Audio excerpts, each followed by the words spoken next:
Hi, well, hope you're doing well from wherever you're watching this channel, depending on your time zone.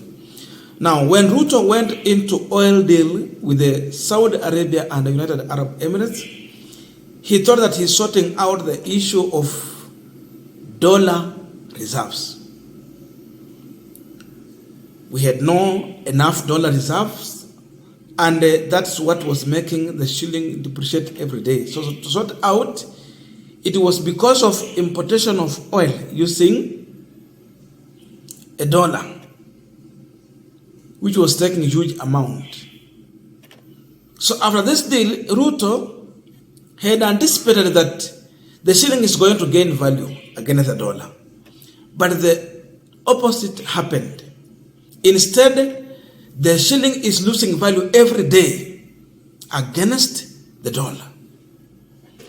Now, to worsen this situation, the move by Ruto to go into a deal with these two Gulf countries in terms of petroleum, it went against the agreement between Kenya and Uganda in terms of, again, the oil market. So Uganda is now coming out to terminate its agreement to import fuel from Kenya due to discontinuation of fair and open bidding process. Wanasema sasa hii mambo tumeachana nayo. So the Uganda cabinet has approved a bill which is going to be tabled in their National Assembly that would cut its reliance on Kenya for fuel import. Hiyo biashara inaenda kufungwa. And that proposed bill, the Uganda National Oil Company will be mandated with the sourcing and the importing of petroleum products for oil marketing companies now in Uganda. Just like we have oil marketing companies here, we have the Kenya National Oil Company, which will source, then it supplies to this other company. So Uganda is now opting for that. And if you go through the statement from the Energy Minister in Uganda, Ruth Sentamu, she's still even confirming to the same. And according to her, she's saying that Uganda has in the past faced high cost of pump price and supply challenge following Kenyan deal with the Saudi Arabia and the UAE farms. So they're having problem because of that deal.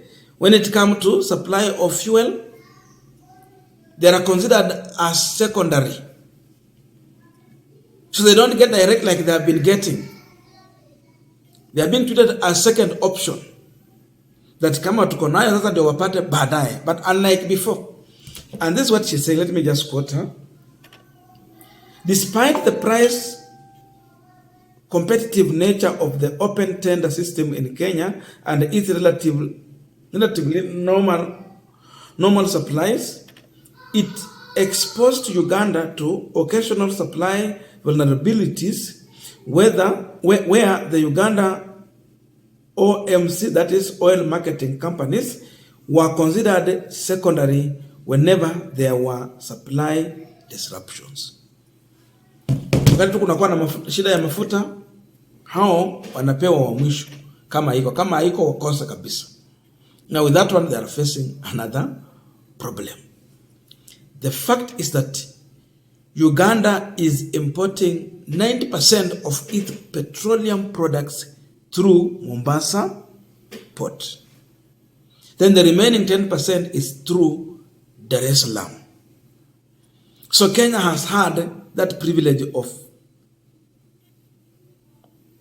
getting something out of this because it's not for free. Mizigo haipiti tu bure. Again, in the Mombasa port, there is business once the ship is docking there. So look at that chain. Look in terms of employment. Because now the shipment is coming through Mombasa. In a dock, wanatoa mzigo. Alafu mafuta yanapitia wapi? Kenya. Hiyo ni pesa wanapata hapo yote. It means this is coming to an end. It's coming to an end. Now they are considering to start importing their own oil direct from, is it Bahrain? Then it will not come through Kenya. Seemingly they are now considering to use which way? Tanzania. Kenya, kupitia Kenya from Mombasa to Uganda, it's a short distance compared to Dar es Salaam. But now they are deciding they better get their product through Dar es Salaam, but not through Kenya. Tell me, where are we heading to? Huyo ndio president tuko nayo. Ni mtu wa kuleta biashara ama ni mtu wa kuangusha biashara? Kazi yake imekuwa ni tourism. He has become a tourist, moving from one country to another. Instead of bringing business, he's bringing disaster. I'm saying so because I know Ruto was in Uganda at one point. He talked to Museveni. So what is the result? Instead of maintaining the business they have had with Uganda, it is losing that very business. So is he creating a job or is he destroying jobs? Is he even strengthening the Kenyan shilling? Because when you are doing trade between Kenya and Uganda, that exchange of currency. So you strengthen the Kenyan shilling. Sababu hii ni biashara ya nje between two countries. Now once you lose such huge business, are you strengthening the dollar, the Kenyan shilling?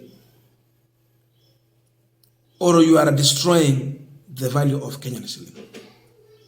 And how many people are going to lose job once Uganda is going to terminate their 90% supply of oil they get from Kenya?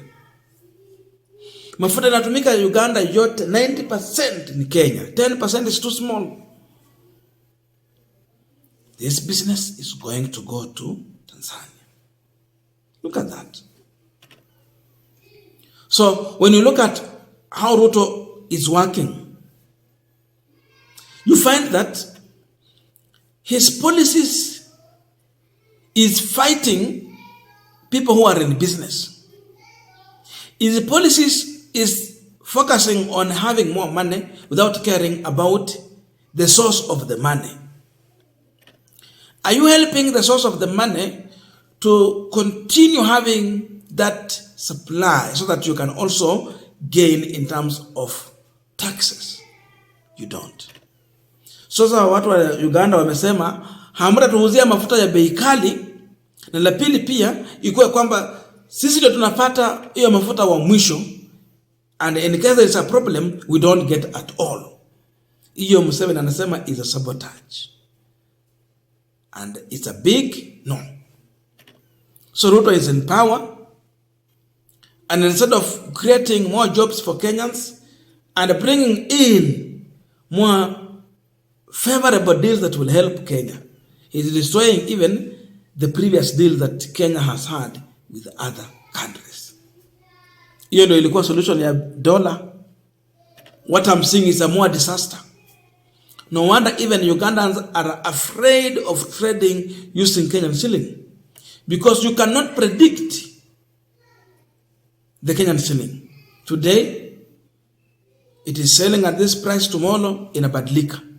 Na hakuna vile inakuwa retained. It's like it is depreciating every time.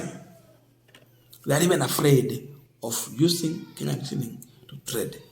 So Museveni is saying a big no to Ruto. There is disagreement between Museveni and Ruto, because you cannot just allow such huge kind of business you are doing. You assume the agreement. Sasa hii ndio walituambia ndio serikali ya kujali mwananchi wa kawaida. So Museveni is telling Ruto a big no.